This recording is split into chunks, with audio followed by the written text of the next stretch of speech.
Hello friends, എല്ലാവർക്കും പുതിയ വീഡിയോയിലേക്ക് സ്വാഗതം. ഇന്ന് ഉണ്ടാക്കാൻ പോകുന്നത് മത്തങ്ങപ്പൂ കൊണ്ട് ഒരു ഓംലെറ്റ് ആണ്. അപ്പോൾ അതിന് വേണ്ടിയിട്ട് ഞാൻ 3 മത്തങ്ങപ്പൂവ് പൊട്ടിച്ച് വെച്ചിട്ടുണ്ട്. ഇത് നല്ലപോലെ വാഷ് ചെയ്തിട്ട് നമുക്കിത് അരിഞ്ഞെടുക്കണം. അപ്പം ഞാൻ ആദ്യം ഇത് നല്ലപോലെ വാഷ് ചെയ്തിട്ട് വരാം. മത്തങ്ങപ്പൂ കൊണ്ട് ഓംലെറ്റ് ഉണ്ടാക്കാൻ വേണ്ടിയിട്ട് ഞാൻ മത്തങ്ങപ്പൂവ് കഴുകി വെച്ചിട്ടുണ്ട്. പിന്നെ 2 മുട്ടയാണ് എടുത്ത് വെച്ചിട്ടുള്ളത്, 10 ചുവന്നുള്ളി, 2 ഉണക്കമുളക്. ഇതൊക്കെയാണ് ഓംലെറ്റ് ഉണ്ടാക്കാൻ വേണ്ടിയിട്ട് എടുത്തു വെച്ചിട്ടുള്ളത്. അപ്പോൾ നമുക്ക് ഇനി ഓംലെറ്റ് ഉണ്ടാക്കാനായിട്ട് നോക്കാം. അപ്പോൾ ഈ വറ്റൽമുളകും ചുവന്നുള്ളിയും നമുക്ക് ആദ്യം ചതച്ചെടുക്കണം. ഞാനിപ്പോൾ ഇടിക്കലിൽ ഇട്ട് കൊടുത്തിട്ട് നല്ലപോലെ ഇടിച്ച് പൊടിച്ചെടുക്കുകയാണ്.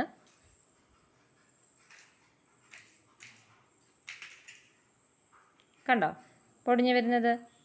ഇതേപോലെ നല്ലപോലെ ഇടിച്ച് പൊടിച്ചെടുക്കാം. ഇനി ഇതിലേക്ക് ചുവന്നുള്ളി ഇട്ട് കൊടുത്തിട്ട് ഇതേപോലെ നല്ലപോലെ ചതച്ചെടുക്കാം. അപ്പോൾ ഉള്ളി ചതച്ച് വെച്ചിട്ടുള്ളതൊക്കെ ഞാൻ ഈ പാത്രത്തിലേക്ക് പകർത്തി വെച്ചിട്ടുണ്ട്. ഇനി നമുക്ക് ഓംലെറ്റ് ഉണ്ടാക്കാനായിട്ട് നോക്കാം. അപ്പോൾ ഇനി മത്തങ്ങപ്പൂവ് ചെറുതാക്കി അരിഞ്ഞെടുക്കാം.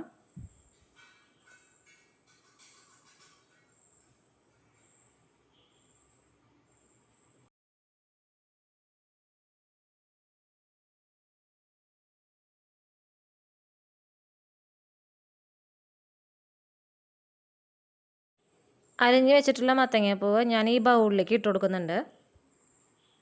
ഇനി ബൗളിലേക്ക് 2 കോഴിമുട്ട പൊട്ടിച്ചിട്ട് കൊടുക്കാം.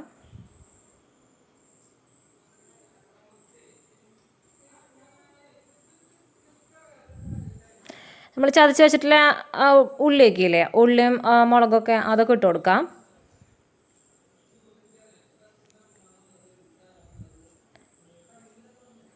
അതുപോലെ ആവശ്യത്തിന് ഉപ്പ്. ഇതിലേക്ക് 2 തണ്ട് കറിവേപ്പില. എന്നിട്ട് ഇത് നല്ലപോലെ മിക്സ് ചെയ്ത് കൊടുക്കാം. നമ്മൾ ഇട്ട് കൊടുത്തിട്ടുള്ള ഉള്ളി, മുളക്, ഉപ്പ്, അതുപോലെ തന്നെ മത്തങ്ങപ്പൂവ്, മുട്ടയും ഇതെല്ലാം നല്ലപോലെ യോജിച്ച് വരണം. അപ്പോൾ അതുപോലെ നല്ലപോലെ മിക്സ് ചെയ്ത് കൊടുക്കണം. അപ്പോൾ നല്ലപോലെ ബീറ്റ് ചെയ്തിട്ട് എടുക്കാം.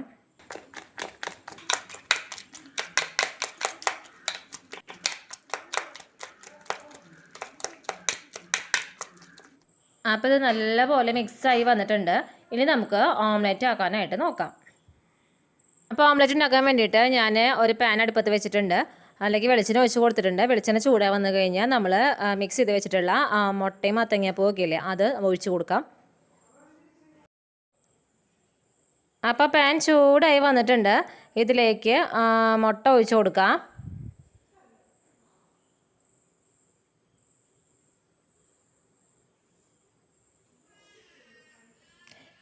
ഇനി ഇത് ഓരോ സൈഡ് ആവണതനുസരിച്ച് നമുക്കിത് മറിച്ചിട്ട് കൊടുത്ത് വേവിച്ചെടുക്കാം. ഈ ഓംലെറ്റ് ഒക്കെ ഉണ്ടാക്കുമ്പോഴേ ആദ്യം നമ്മൾ നമ്മുടെ തവയൊക്കെ ചൂടാവാനും പിന്നെ വെളിച്ചെണ്ണ ചൂടാനൊക്കെ നല്ല ഹൈ ഫ്ലെയിമിൽ ഇട്ടിട്ടല്ലേ ചൂടാക്കുക. അതിനുശേഷം ഈ മുട്ടയൊക്കെ ഒഴിച്ചതിന് ശേഷം ലോ ഫ്ലെയിമിലിട്ടിട്ട് ചെറുതീയിൽ കിടന്ന് ഇങ്ങനെ വെന്ത് വരുമ്പോഴാണ് നല്ല ടേസ്റ്റ് ഉണ്ടാവുക. ഞാനിപ്പോൾ ലോ ഫ്ലെയിമിലാക്കിയിട്ടുണ്ട്. അപ്പോൾ ഇത് വെന്ത് കഴിഞ്ഞാൽ ഒരു സൈഡ് വെന്ത് കഴിഞ്ഞാൽ നമുക്കിത് മറിച്ചിട്ട് കൊടുക്കാം. അങ്ങനെ 2 സൈഡും വേവിച്ചെടുക്കണം. അപ്പോൾ ഞാനിത് മറിച്ചിട്ട് കൊടുക്കുകയാണ്.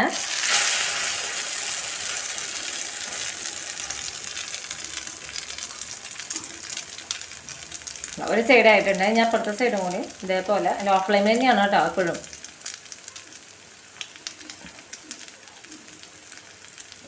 ഞാൻ അപ്പുറത്തെ സൈഡും കൂടി വെന്ത് കിട്ടണം. അപ്പോൾ ഈ ഓംലെറ്റ് റെഡി ആയിട്ടുണ്ട് കേട്ടോ. ഞാൻ എൻ്റെ ഫ്ലെയിമൊക്കെ ഓഫ് ചെയ്തിട്ടുണ്ട്. അപ്പം ഞാനിതൊരു ഇലയിലേക്ക് പകർത്തിയിട്ടുണ്ട്. ഇനി ചെറുതായിട്ട് നമുക്ക് കുരുമുളക് പൊടിയില്ലേ, അത് ഒരു പിഞ്ച് കൈ കൊണ്ട് നമുക്ക് കുറച്ചെടുത്തിട്ട് ജസ്റ്റ് ഇതിൻ്റെ മുകളിലൊന്നിങ്ങനെ തൂവി കൊടുക്കാം.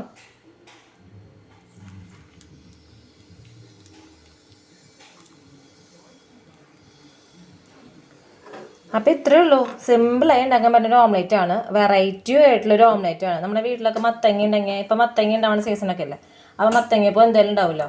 അപ്പോൾ അങ്ങനെ ഉണ്ടാവുകയാണെങ്കിൽ മത്തങ്ങപ്പൂ എടുത്തിട്ട് ഇങ്ങനെ ഒന്ന് ഉണ്ടാക്കി നോക്കി നോക്കണം. നല്ല ടേസ്റ്റുള്ളൊരു ഓംലെറ്റ് ആണ്. പിന്നെ ഈ ഉള്ളിയും മുളകും ഒക്കെ നമ്മൾ ഇടിക്കലിൽ ഇടിച്ചിട്ട് എടുക്കുമ്പോൾ ഈ എന്താ പറയുക ഭയങ്കര ടേസ്റ്റാണ്. നമ്മൾ സാധാരണ ഈ വറ്റൽമുളകൊക്കെ മിക്സിയിലിട്ട് അടിച്ചിട്ട് കുത്തിപ്പൊടി മുളകാക്കില്ല പതിവ്. അപ്പം ഇങ്ങനെ ഒന്ന് മുളകൊക്കെ എടുത്തിട്ട് അതുപോലെ തന്നെ ഈ ഉള്ളിയൊക്കെ ആണെങ്കിൽ ഇടിക്കല്ലിൽ ഇടിച്ചിട്ട് ഒന്ന് ഇതുപോലെ ഓംലെറ്റ് ഉണ്ടാക്കി നോക്കി നോക്കുക. അത്രയും ടേസ്റ്റാണ്. അതിന് അങ്ങനെ ഉണ്ടാക്കുമ്പോൾ വേറെ ടേസ്റ്റാണ്. അപ്പോൾ എല്ലാവരും ഇതും ട്രൈ ചെയ്ത് നോക്കണം. ഇഷ്ടമായെങ്കിൽ ഫീഡ്ബാക്ക് എനിക്ക് കമൻറ്റ് ചെയ്യണം. അപ്പോൾ എല്ലാവർക്കും ഈ വീഡിയോ ഇഷ്ടമായെങ്കിൽ ലൈക്ക് ചെയ്യുക, ഷെയർ ചെയ്യുക, കമൻറ്റ് ചെയ്യുക, സബ്സ്ക്രൈബ് ചെയ്യുക. പുതിയൊരു വീഡിയോ വരുന്നവരെ എല്ലാവർക്കും നന്ദി, നമസ്കാരം.